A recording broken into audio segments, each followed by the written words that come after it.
Kilalang haunted mansion ng Villa Epifania sa Santa Rita, Pampanga. Marami ang nakapalibot na misteryo sa mansyong ito. Para makumpirma ang mga kwento tungkol sa mansyon, nagsagawa ang paranormal expert na si Ed Caluwag ng investigasyon sa Villa Epifania kasama si Michael. Mag-uusap tayo, humarap ka sa akin. Bakit ka narito? Ano ang gusto mong sabihin? Wala kang magagalaw sa mga kasama ko. Ano ang gusto mong... Ano yung ang propesya? Ano pa ang gusto mong ipaalam sa akin? Ano ang gusto mong sabihin? Run, parang sinabi yun, salita, run. Hindi ako aalis dito, hindi ako tatakbo, huwag mo akong takutin. Umarap ka sa akin, ano yung gusto mong sabihin? Sabihin mo lahat. Yun yung resurrection. Kanina ang sabi niya, propesya. Tapos ngayon, and then the resurrection. Sabi niya, run. Tapos, and then the resurrection. Minabuti ni Ed na lumabas muna ng mansyon para hindi mabulabog ang mga umano'y kaluluwa. Matapos ang ilang minuto, pumasok si Ed at muling hinawakan ang salamin sa mansyon.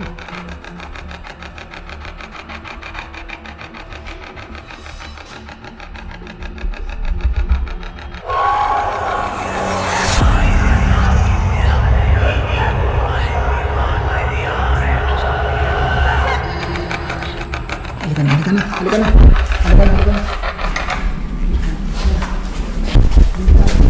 Delikado. Meron po niyang ginawa. Kasi wala bang ibang location ng ano? Huwag nang pumasok. Delikado. Nakakatakot eh.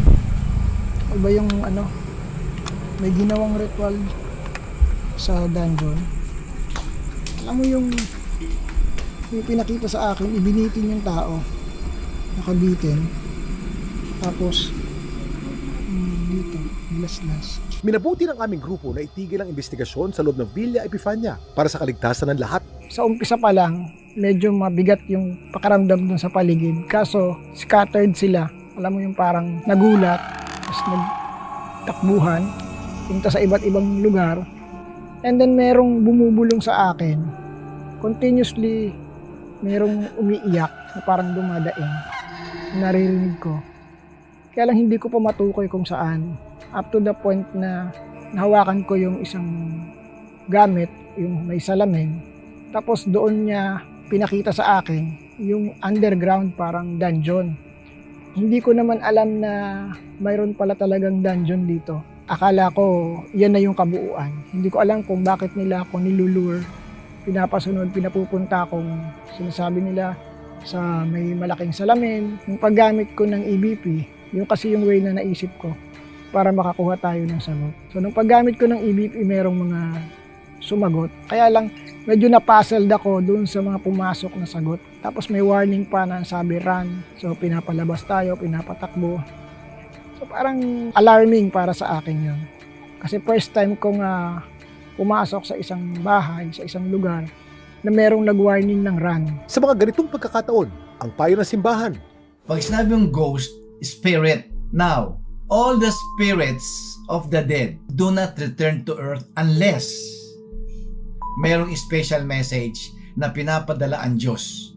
Ngunit, mga spirit na kasama ng Diablo na ito ang nananakot, ito ang naglalagalag dyan, at meron din tayo tinatawag na mga elementals, mga territorials. Sa paniniwala ng simbahan, I don't play around with ghosts. Don't play around with spirits. Kasi baka mamaya kayong pasukin. paalala ni Ed. Para sa akin, hindi siya biro, hindi laro o hindi parang libangan yung pagpasok o pag-ghost hunting.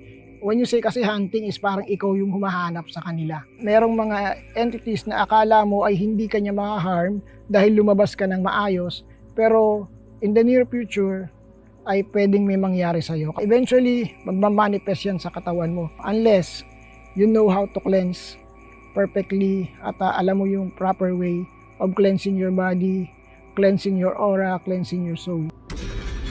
Likas sa tao ang pagtuklas sa mga bagay na misteryoso at mahiwaga. Pero mas mainam pa rin na magsaliksik, manalig sa tunay na Diyos para hindi mapahamak.